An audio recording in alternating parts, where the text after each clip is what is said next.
संदीप जी अलवर से। महाराज जी, गुरु चरणों में साक्षात इष्ट की भावना कैसे करें? महाराज जी, एक आदर्श शिष्य के गुण क्या हैं और उनको धारण करने के सामर्थ्य कैसे हो? देखो, सबसे बड़ा गुण है गुरु की आज्ञा का पालन करना। उसी में सब सद्गुण आ जाते हैं। जब हम आज्ञा पालन करते हैं तो हमारा अहंकार नष्ट हो जाता है, हमारे अंदर दैन्यता आ जाती है। जब हम आज्ञा का पालन करते हैं तो हमारा भजन बढ़ने लगता है, भगवान से प्रीता हो जाती है। सबसे पहली बात है, गुरु मानने वाले हजारों मिलेंगे, लाखों मिलेंगे, लेकिन गुरु की बात मानने वाले बहुत कम मिलेंगे। गुरु की कोई बात मान ले, सबसे बड़ी बात है। कभी संकट नहीं आ सकता, कभी विपत्ति नहीं आ सकती, कभी माया परास्त नहीं कर सकती यदि गुरु की कोई बात मान ले। लेकिन भैया बता दिया, गुरु मानने वाले लाखों लोग मिलेंगे, लेकिन गुरु की मानने वाले बहुत कम है। गुरु की आज्ञा पर प्राण न्यौछावर कर दे, वही शिष्य होता है, वही सच्चा शिष्य होता है जो आज्ञा पर अपने जीवन को समर्पित कर दे। लेकिन ऐसे बहुत कम है, ऐसे बहुत कम। और जो है तो दिनों में परिवर्तन होता है, दिनों में परिवर्तन होता है, सालों नहीं लगते, दिनों में परिवर्तन होना शुरू हो जाता है। और मोह माया ममता राग द्वेष काम क्रोध ये सब शांत होने लगते हैं। तो हमें जैसा अनुभव हुआ और जैसा शास्त्रों में पढ़ा और संतोष ने सुना कि सबसे बड़ा शिष्य का लक्षण है गुरु की अधीनता, गुरु के अधीन हो जाना। वह अधीन संग ही संग डोले। जैसे प्रिया जी के अधीन लाल जी, वैसे गुरु जी के अधीन शिष्य एक पल के लिए भी अपने गुरुदेव की आज्ञा के विरुद्ध आचरण ना हो, एक पल के लिए भी भगवान का विस्मरण ना हो, सब देवी संपदा आ जाएगी और गुरु में इष्ट भाव हो जाएगा। अगर कहीं भी अपराध विश्व में करोगे तो अपने गुरु से द्रोह हो जाएगा। कहीं भी दोष दर्शन करोगे तो अपने गुरु में दोष दर्शन होने लगेंगे। हमारी बात लिख लो, अगर कहीं भी दोष दर्शन करोगे तो वो दोष दर्शन अपने गुरु में दोष दर्शन होने का।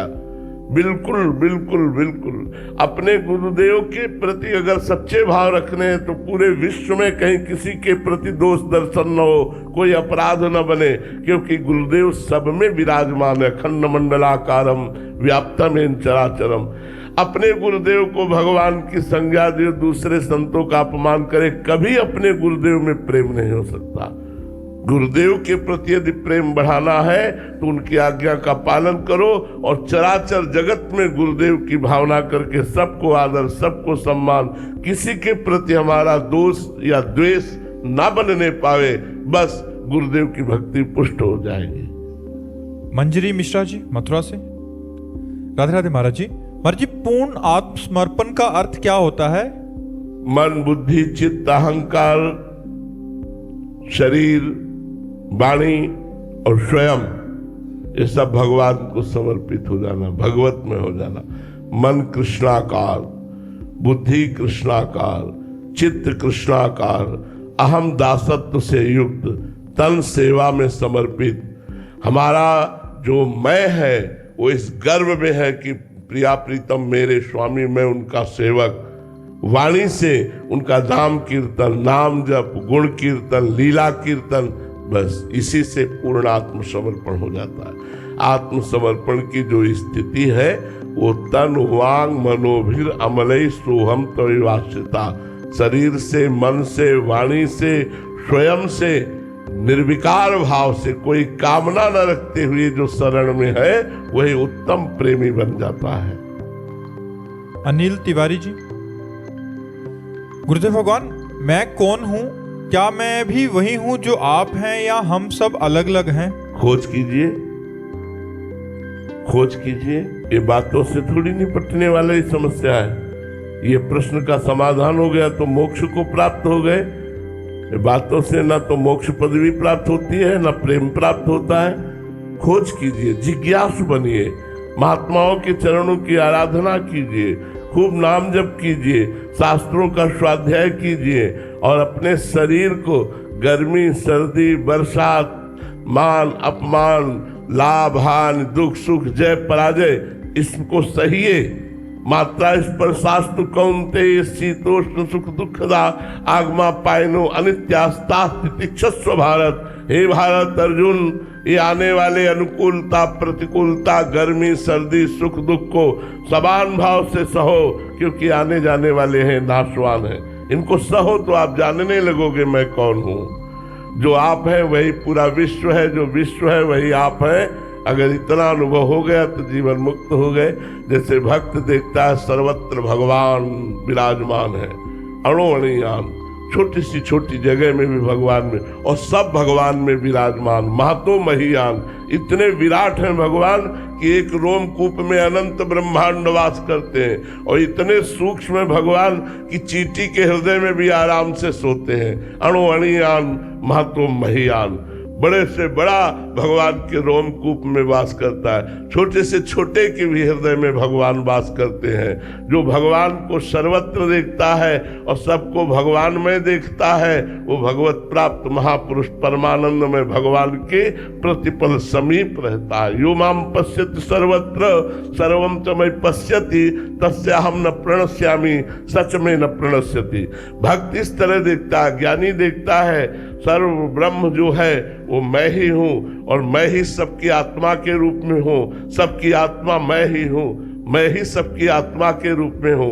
खत्म, सवाल खत्म, वो जीवन मुक्त महापुरुष हो गया।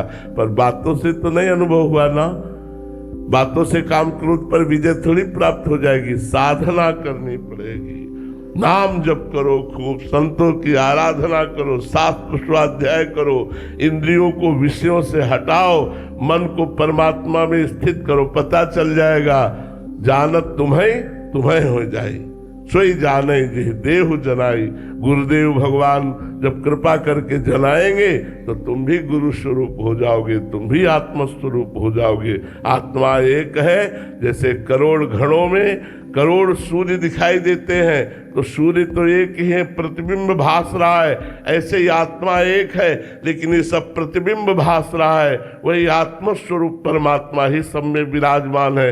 ऐसा ज्ञानी को अनुभव होता है, मैं ही सर्वम खलमिदम, मैं ही जो ब्रह्म है वो मैं हूँ, और मैं ही सब रूपों में हूँ, सब रूप मेरे ही है। ऐसा अनुभव करके वो जीवन मुक्त हो जाता है। महाराज जी, इस बात का ज्ञान होना और इसका बोध होने में कितना अंतर है? ज्ञान होना है पढ़ लिख करके, और बोध होना है साधना करके। बोध हो गया तो मुक्त हो गया, ज्ञान हो गया तो प्रवचन करेगा। और नायमात्मा प्रवचने न लभ्या न मेधया न बहुना सुरतेन। आत्मबोध न प्रवचन करने वाले को प्राप्त होता, न सुनने वाले को प्राप्त होता, न बहुत बुद्धिमान को प्राप्त होता। जो आत्मा का वर्णन करता है उसे ही आत्मबोध होता है। तो साधना करने से आत्मबोध होता है। गुरु कृपा से जब साधना की जाती है, तीनों शरीरों का राग मिट जाता है, स्थूल सूक्ष्म कारण, तब उसे अपने स्वरूप का अनुभव हो जाता है। अपने स्वरूप का अनुभव होना मतलब सर्व स्वरूपों का अनुभव हो जाना है। अवंतिका जी मथुरा से, राधे राधे महाराज जी। महाराज जी, यदि साधना में रस ना आए अभी, तो क्या इसे भगवान की परीक्षा माने या अपने? नहीं, हमारे अशुभ नष्ट हो रहे हैं, हमारे पाप नष्ट हो रहे हैं। साधना अपना काम कर रही है, हमारे पाप नष्ट हो रहे हैं।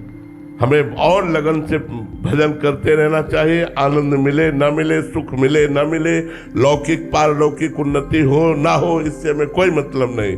हम सत्य सच्चिदानंद भगवान की आराधना तन्मयता पूर्वक करते रहे। जिस दिन पाप भस्म हुए और आनंद की उत्पत्ति हुई, तो रो पड़ोगे आनंद में, नाच पड़ोगे, असहनीय आनंद का अनुभव होगा, अपार आनंद का अनुभव होगा। चुपचाप लगे रहो, लगे रहो। जैसे लिफ्ट चलती है ना, तो बीच में पता नहीं चलता अगर नंबर न देखो, ऐसे ही साधना चलती है तो बीच में पता नहीं चलता। भगवान उसे अभिमान रहित करने के लिए अनुभव नहीं होने देते। उसको यही नहीं लगता कि मेरी साधना का कोई लाभ मिल रहा है, लेकिन वो प्रतिपल साधना उसे अध्यात्म उन्नति की ओर बढ़ाती चली जाती है। और जब बोध हो जाता है तब अभिमान नहीं रहता, और जब तक अभिमान रहता है तब तक बोध नहीं होता।